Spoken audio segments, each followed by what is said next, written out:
Good morning, everyone. I'm Jessica. Thank you for joining me again. Today we're working on another block from the 2023 Scrappy Sampler, Block 39. This is another classic block, churn dash, and we're going to be making it in a 6-inch size. So let's get started. Let's start with the half square triangles. I have them cut into triangles, so all we need to do is lay one on top of the other and then sew along this long side here.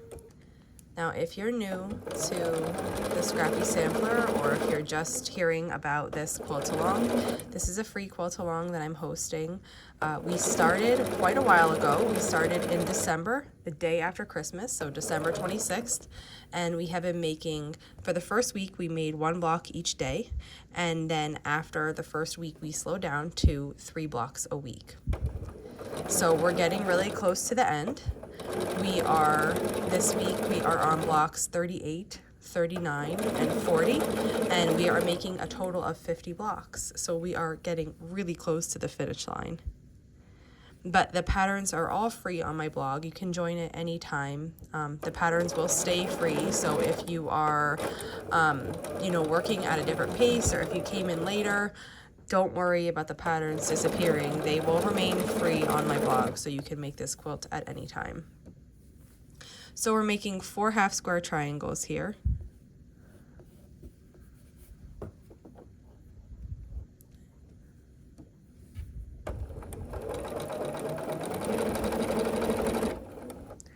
And we are almost done.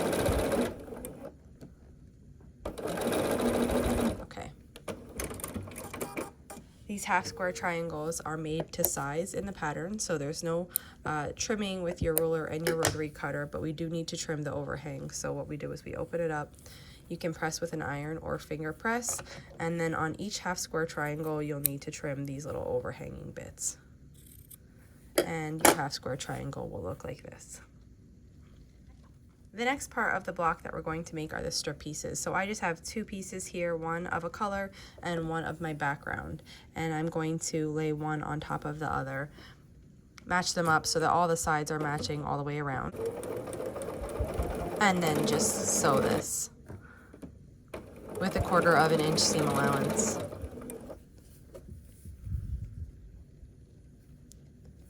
And I'm going to repeat that for all 4 strip pieces. We need 4 of these as well.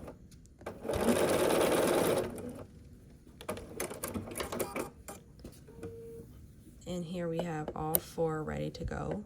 So I'm just going to snip the thread, and then I'll show you what one looks like. If we open it up, it just looks like this. We are ready now to start block assembly. So we have the 4 strip pieces, the 4 half square triangles, and 1 square for the center. So the way we're going to lay this out is we're going to orient the colored portion of the half square triangle towards the center. And then for our strip pieces, the colored portion is also in towards the center. So I'm going to lay one of the strip pieces on top of a half square triangle. Let me just get my needle in. Okay, and now I can just straighten everything out.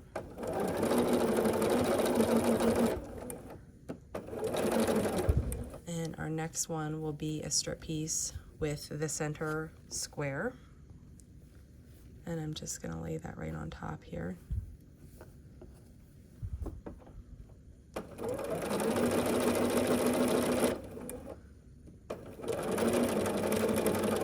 And then for the bottom, we have a half square triangle with the colored portion oriented in, and another strip piece here. That's just going to go right on top.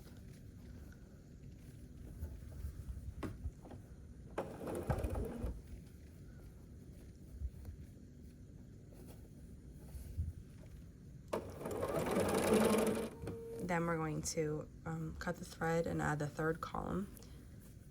So for here, we need another half square triangle, again with the half square triangle oriented in the colored portion.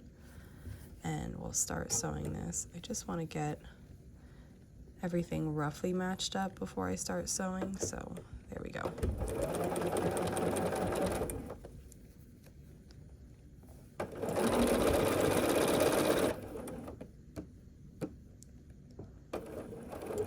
Okay, and then across our centerpiece, our next piece is this strip unit.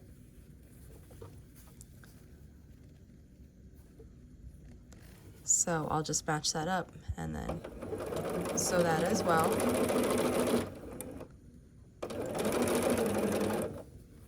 Okay, and then the final piece is this half square triangle, so I will match that on top of the strip piece, and then we'll sew across this last bit with the 1/4 inch seam allowance, just like we have been. And now we have our block somewhat together. We just have the last 2 remaining seams, so this is what we're left with right now. So I'm just gonna fold 1/2 on top of the center, and I'm just roughly matching everything up until I start sewing, getting it under my needle, and then I will fiddle a little bit more with the seams here. I'm getting these 2 center ones to nest, and let's see that I need to stop and readjust here. And once my needle gets into that seam, then I stop and I match up the remainder of the block. There we go. Oh, that's pulling apart a little. There we go.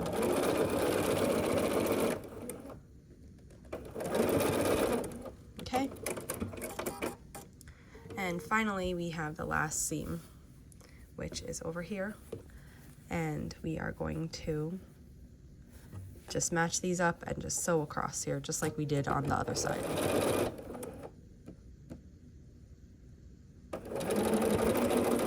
Okay.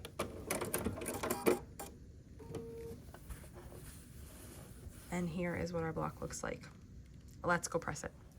Okay, so just as we did in all of our blocks, I'm gonna flip it over and we're gonna work on the outside portions. So I'm just pressing this, this third of the block right here. And when I'm satisfied with that, I will flip it around and press the other way.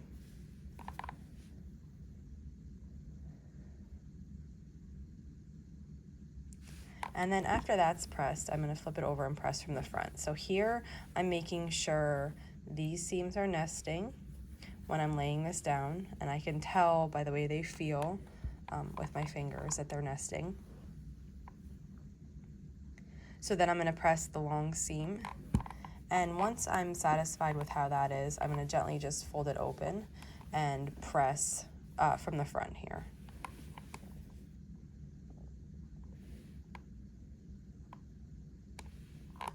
Okay.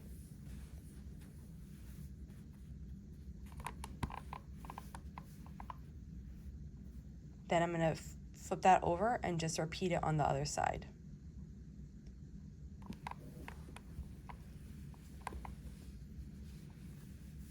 Sometimes when you're flipping the block open and you have like a thicker seam, like right here where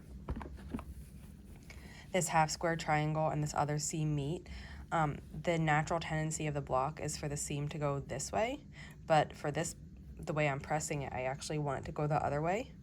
So sometimes you need to actually just put it in place with your fingers and then set the iron on top, just so you're getting them to all go how you want them to go. Now, you could have pressed it, like I chose to press this seam out. You could have pressed it in, that would have been just fine. So it's really your preference on how you want it, and then just taking the time to get the seams to all sit in the right position when you're pressing them. And this one I have the same, like when this is sewn into the block, you won't even know, but this one wants to do the same thing. These corners here where they're a little bit thicker, they want to go in instead of out. So I just take my fingers and I put it out, and then I set the iron on top of it. And I will do that over here too, because that side wants to do the same thing. And once you have it pressed to your liking, then the block's all finished. And here's block 39. So this is a classic quilt block called a churn dash, and we made it in a 6-inch size. It's a pretty quick one. If you have any questions, just leave them in the comments below. And if not, I'll see you back here tomorrow for block number 40. We are almost done. After tomorrow, we only have 10 more blocks. Thank you so much for following along.